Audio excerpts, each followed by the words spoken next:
The security forces capture a terrorist hideout full of various weapons in Al-Amara quarter in Damascus.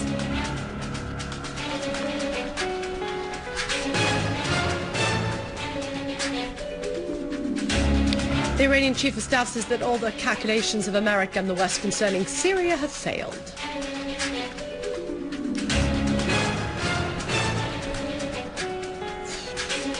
Al-Saud regime imprisoned 7 young men between 5 and 10 years, preventing them from travel and accusing them of calling for demonstrations through this Facebook.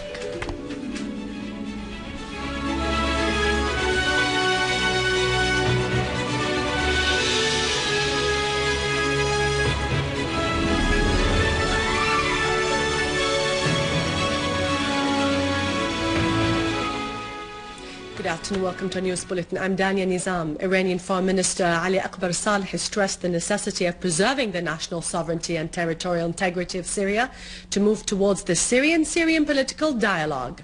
Salehi, who is visiting Qatar heading a political delegation, explained the Iranian policy towards Syria and the importance of consolidating security and stability in the Gulf region, stressing the necessity of upgrading regional cooperation.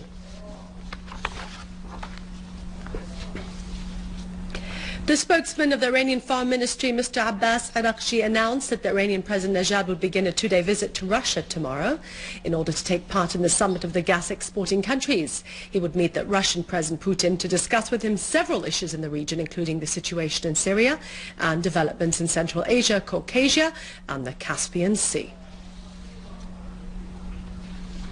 Brigadier Hassan Fayrouz Abbadi, the Iranian chief of staff, asserted that all the calculations of America and the West concerning Syria have failed and that resistance in this region has achieved victory. He criticized the conduct of some states that support terrorists in Syria with weapons. He also warned the West that the balance of power on the ground would never change by the flow of arms to the terrorist organizations of Al-Qaeda and its allies in Syria. He added that the West and the Zionists have lost the initiative because sending weapons to the terrorists is no longer useful or helpful to the implementation of their plots. He pointed out that the weapons sent by air from some Gulf countries to Turkey will not stop Al-Qaeda, whose terrorism would eventually reach the White House, the Elysee Palace and other places.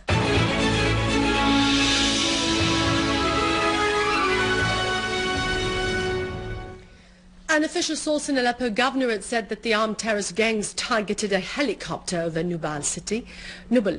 On the helicopter's board were employees from the Ministry of Education, the exams papers for the preparatory school certificate for the students of the 2 cities of Nouvelles and Al-Zahra, who could not do their exams on the due time. The crash led to the martyrdom of 7 civilians and the helicopter's crew.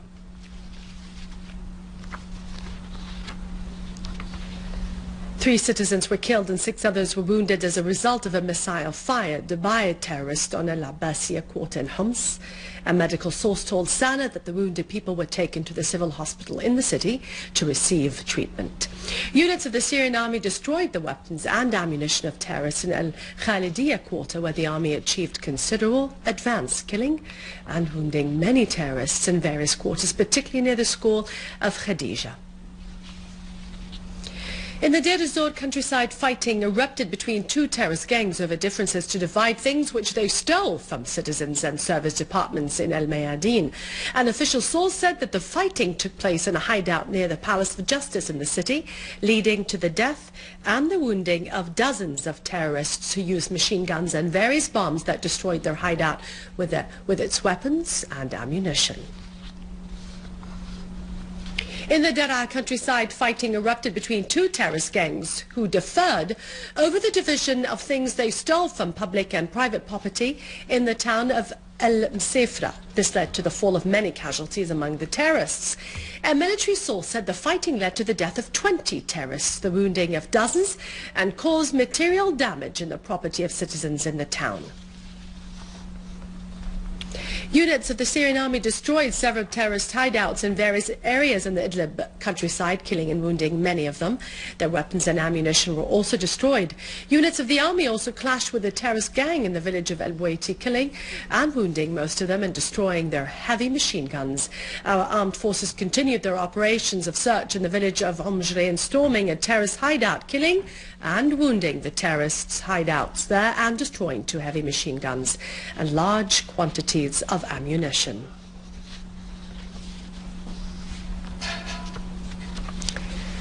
In Idlib, security forces arrested the terrorist Nasr Hudayhid from Ma'arat al-Nu'man countryside, who was practicing arms trade in coordination with the leaders of the armed terrorist groups in Idlib countryside.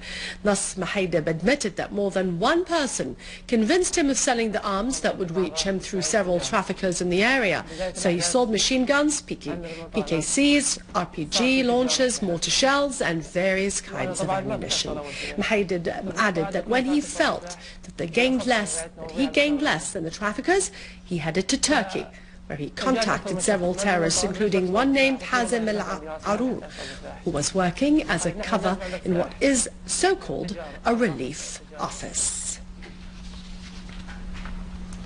After a process of search and inspection, the security forces captured a hideout of a terrorist gang in Al-Amara quarter in Damascus. The hideout contained RPGs made in Europe, a sniper gun with sophisticated binoculars, Russian automatic guns, hand grenades, batteries attached to explosive devices, and large quantities of ammunition and photographic cameras.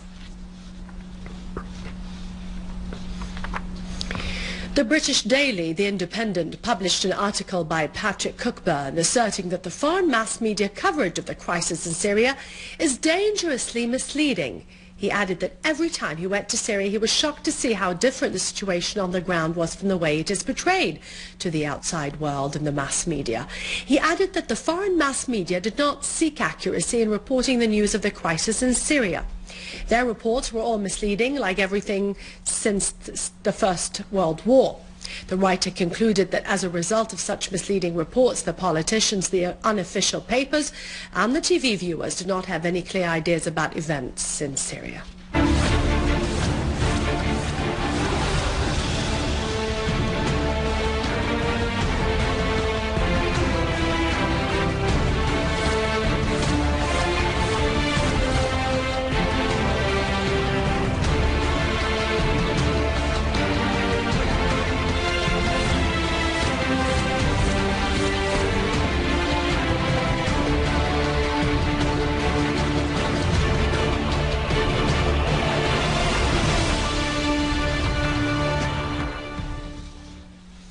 As part of the policies of Al Saud's rulers that aim to silence the voices calling for political reforms in the country, a Saudi court sentenced 7 young men to prison terms of between 5 to 10 years with a travel ban on charges of inciting demonstrations by using the Facebook, so they've become, according to the court, disobedient to the ruler.